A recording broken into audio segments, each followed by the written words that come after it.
with me and Rob, we have Alex Pickett. Thank you very much for joining us.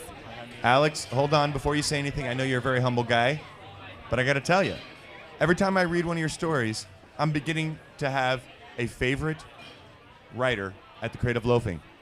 Honestly, we're more impressed with your stories each week. So hats off to you. You do a great job. You know what it is? It's the questions. I don't know. It's informative and it's fun and it's interesting, and you find some obscure stuff to write about. Tell us a little bit about this, because you're not only finding a little piece of our society that no one would ever know about, but you're dissecting a little bit and getting down to the bottom, the bottom of everything. Tell us a little bit about your cover story this week. Yeah, I'll try to condense it down real quick. 23 years ago, a man from Philly, George Martorano, was arrested with 14 others on drug smuggling charges.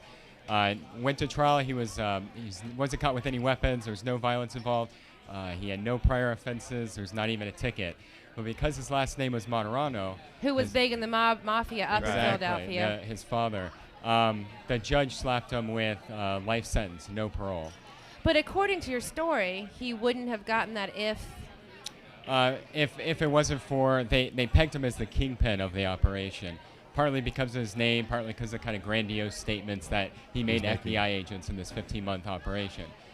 That's the story 20 years ago. You fast forward to now, or about 3 years ago, a man named John Flahive of St. Petersburg, recovering alcoholic, was dating Martorano's sister, never knew about her brother. Got a phone call one day from the federal prison. By chance, answered it, right? Answered it, talked to the guy, found out about his story, thought it was a mistake.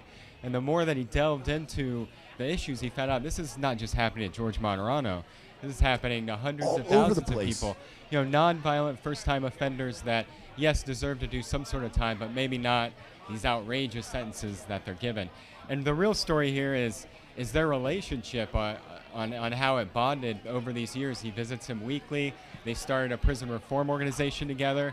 And now Flahive is in Washington, marching for these causes, while Martorano is kind of uplifting the prison population through his works.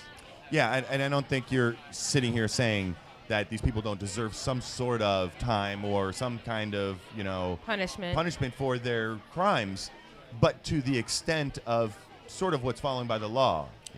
Right, and I'm going to even editorialize on Martorano's case, but if you read the facts and you look at it and see, you have to ask yourself, does this man who's doing all this work, do we want our taxpayer money to put him behind bars while we let out, when he could be more of an asset in front of people telling a story, don't do this, don't do this. Right. It kind of makes you, sexual offenders getting released, or this guy who's starting all these fathers reconnecting with their families programs in there. I thought it was an amazing story. Tell us how it ended or where it's at now. I know there was a little slide note at the bottom. Well, right now through John Flahive's activism, there's a commutation, a clemency request in front of the president. Whether he's going to sign it or not is iffy. But in the meantime, they sent in a brief that's kind of declaring Martorano's sentence an illegal sentence. Contradictions in the case, various things like this. Sure. I just received it. It was sent off in May, and I heard that a judge has received it. They're not releasing the judge name now, but it may go to some sort of hearing. When will they find out? That's awesome. Whenever. It may or may not go to a hearing. If it does, Flahive says that if you look at the facts and you look at the facts of the case, it's almost impossible that it can't be. Happen. Yeah, something has to break loose somewhere. Right, because if he's resentenced under the laws that we have now, he would only get 18 years, which he's already done. Well, I do have to say, everybody needs to pick up their Creative Loafing. The story is much more than what Alex is talking about it, and you really dive into his family, what's happened to his family since he's been in jail. Yeah, so you really need to get that story.